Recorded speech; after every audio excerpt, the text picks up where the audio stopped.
world cup 2023 چې په انډیا کې شروع دی په ډیر بهترین پوزیشن باندې گیمونه وشولو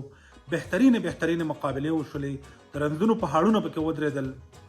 ځینې ټیمونه د ورلد کپ نه بهر شولو ځینې هم اوس کمپټیشن کوي د ورلد کپ په سیمی فاینل کې خپل پوزیشن جوړوي خو بیا موږ اوورال لس ټیمونو ته وګورو نو په دې کې نیدرلینډ انګلینډ سریلانکا او بنگلاديش دا تقریبا د ټورنمنت نه او د ورلد کپ نه بهر شولو د ورلد کپ په لیست کې د ټول نه ټاپ ټیم انډیا روانه ده چې هغه ډېر بهترین سکور دی وسره ساوث افریقا چې هغه هم تقریبا سیمی فاینل ته ورسېدله او د هغه نه بعد استرالیا چې هغه هم ډېر ښایسته پوزیشن دی اووه میچه کلي 15 میچونه ګټلي دي بیا د څلورم ټیم دپاره مقابله شروع ده چې په دې کې دوه ټیمونه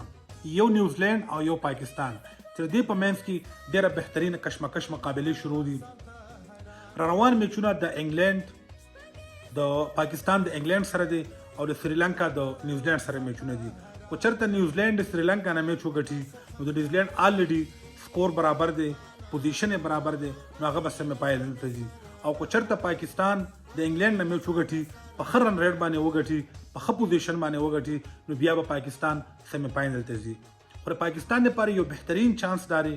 خو چېرته نیوزیلینډ سریلانکا نه میچ وګټي نو پاکستان ته به دلته اخرنۍ مقابله کې پوزیشن واضح شي چې آیا د انګلینډ نه به زه په کم لیول باندې میچ ګټم په څومره اوور کې به ګټم په څومره وکټو باندې به میچ ګټم نو دا به د پاکستان لپاره یو بونس پوینټ شي خو که موږ عام لیول باندې بیا وګورو نو د نیوزیلینډ او د پاکستان نه د افغانستان پوزیشن هم برابر دی ځکه چې افغانستان اووه میچه کلي دي څلور میچونه یې ګټلي دي د هغه چې کم پوینټ دی هغه د نیوزیلینډ او د پاکستان سره برابر دی البته رن ریټ کې افغانستان لږ کمزوری دی خو افغانستان سره دوه میچ دي یو د ساوث افریقا سره دی او یو د استرالیا سره دی نو د نیوزیلینډ او د پاکستان نه زیات چانس افغانستان لري خو چېرته افغانستان دا دواړه میچونه وګټي خو هغه په ښه رن ریټ باندې هم نه ګټي خو چې دواړه میچونه وګټي نو افغانستان ټیم به سیمی فاینل ته ځي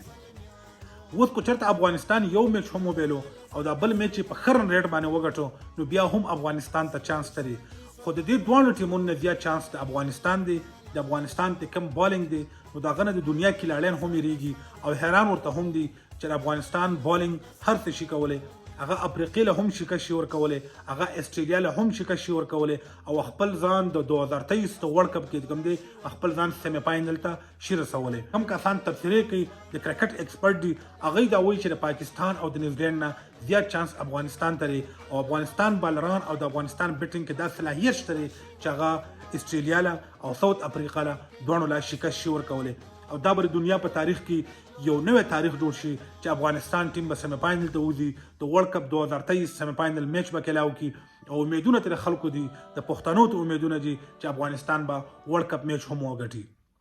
دغه رنګ اوس چې کوم لیول روان دی نو د سیمی فاینل لپاره درې ټیمونه دي نیوزیلینډ پاکستان او سره افغانستان پوزیشن د افغانستان هم خري پاکستان ته هم چانس جوړیږي خو زیات کوم ایکسپرټ دا ویل کیږي چې یاره د نیوزیلینډ رن ریټ سیوا دی د نیوزیلینډ رن ریټ برقرار ساتلی دی نیوزیلینډ به سیمی فاینل ته وځي خو زموږ دواګانې به د افغانستان او د پاکستان سره وي